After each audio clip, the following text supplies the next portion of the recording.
Hi, welcome back to my channel. In this video, I'm going to be sharing with you a little bit about the Army Reserves, what's it like, some pros and some cons. Stay tuned.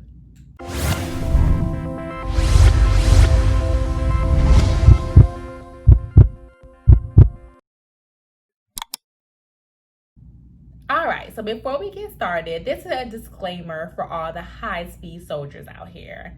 I know I'm out of regs, I'm not supposed to have my hair down, but guess what? I was not putting my hair up in a bun to shoot this video. So, now that we have that out of the way, let's start from the top. So if you want to join the military period, you have to take an entrance test. So you take the ASVAB, and the ASVAB lets you know what jobs you qualify for. So you definitely want to study for this test if you want to get a really good job and you want to have multiple options. There are plenty of books available on Amazon, Books A Million, that you can purchase in order to help you prepare for this exam. So it's just essentially like a college exam, any type of placement exam. So this lets the military know essentially what you qualify for, what you're capable of doing, and it opens up a lot of doors for you. So if you're thinking about joining the Army, you want to make sure to study for this exam and score the best that you can, so that way your options are open. So the ASVAB is a timed test, just like the SAT or ACT is timed, and it's multiple choice.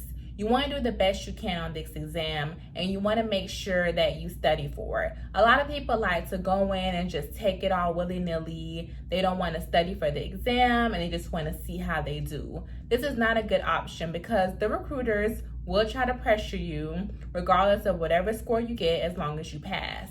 So if you pass, the minimum is a 31 to pass.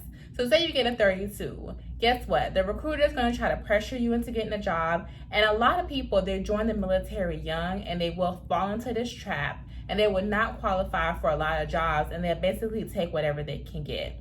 No, you do not want to do that. You want to score as best as you can to make sure that your options are limitless and you can choose whatever you want to do, and you're not thrown into something based on a low score that you received. Also, another perk of studying for the exam is if you have a better job, then you can possibly get more bonus money. So those jobs that are hard to get into and that require a higher score, sometimes they come with a perk, and that's a bonus. So in order to qualify for those jobs with the big bucks, you have to score well, so it behooves you to study for this exam. Stop being lazy. Just go ahead and study, put the work in, and see what happens. So after you take the ASVAB, you sit down with a recruiter. They're going to pull up in the system what's available right now. So there might be a certain job that you want, but they just don't need that particular position at this moment. So even if you scored well, there still might not be a spot available for you. And you can choose to wait. You can say, you know what, I'm just going to wait until a spot opens up and then I'll move forward at that time. Or you can choose from whatever options are available to you. It's gonna go based on whatever you think is best. If you really want a particular job, don't rush into it, just wait. After you pick your job, then you'll go ahead and go to MEPS and all that good stuff, and then it's off to basic training. Regardless if you're in the Army Reserves or you're in active duty Army, you have to go to basic. It's about 10 weeks long, and it's not fun, but you'll survive. I'll do a video about my basic training experience later on, and I'll tag it right here above. So after basic training, everybody splits up and goes to AIT. So you'll make your basic training friends, and maybe the friend that you make will possibly be going to the same destination as you are. But based on your MOS, which is whatever job you choose, based on that determines where you'll be going off to for AIT. So after you complete basic, that determines whether or not you'll be moving forward. Once basic is completed, you'll go your separate ways to AIT, and the length of each AIT session depends on your job. There are some jobs where you might go to AIT for 4 weeks. There are some jobs where you'll go to AIT for a whole year. It really just depends on the MOS that you choose.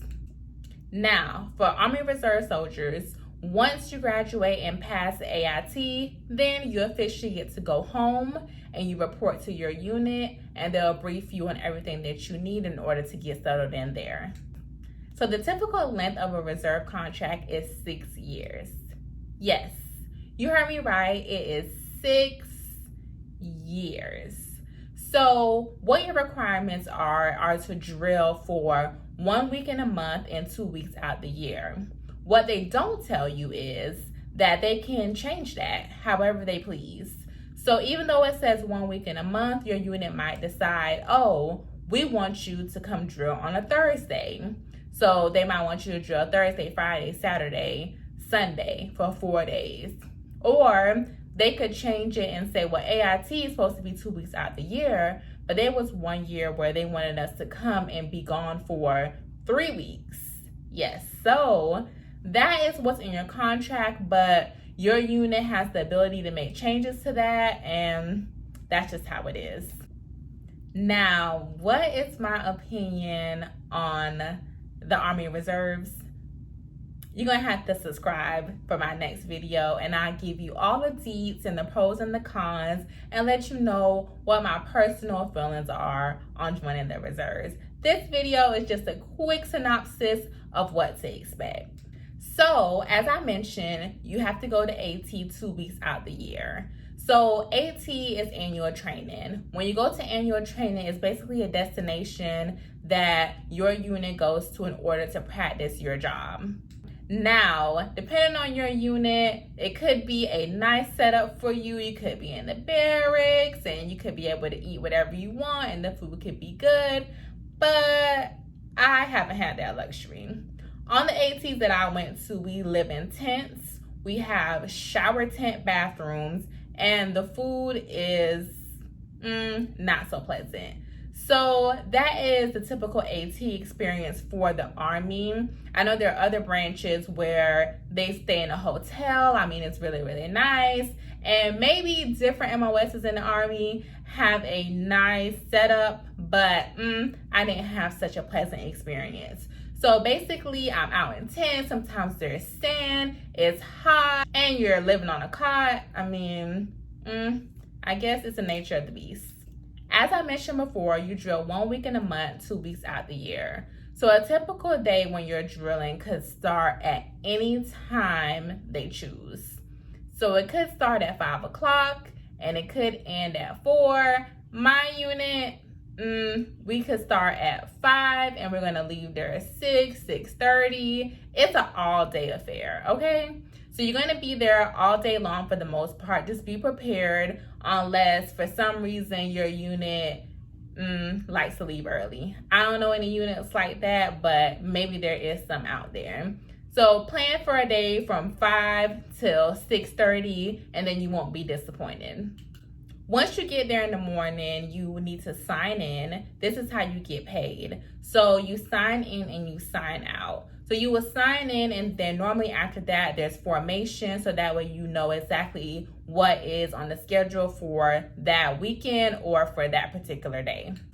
After formation, then you go to lunch, and then there are classes upon classes upon classes, plus some admin, and then more classes. So that's pretty much what your day consists of in terms of the bulk of it. And then you're gonna be doing a little bit of hurry up and wait. Then you do formation, and then it's time to sign out.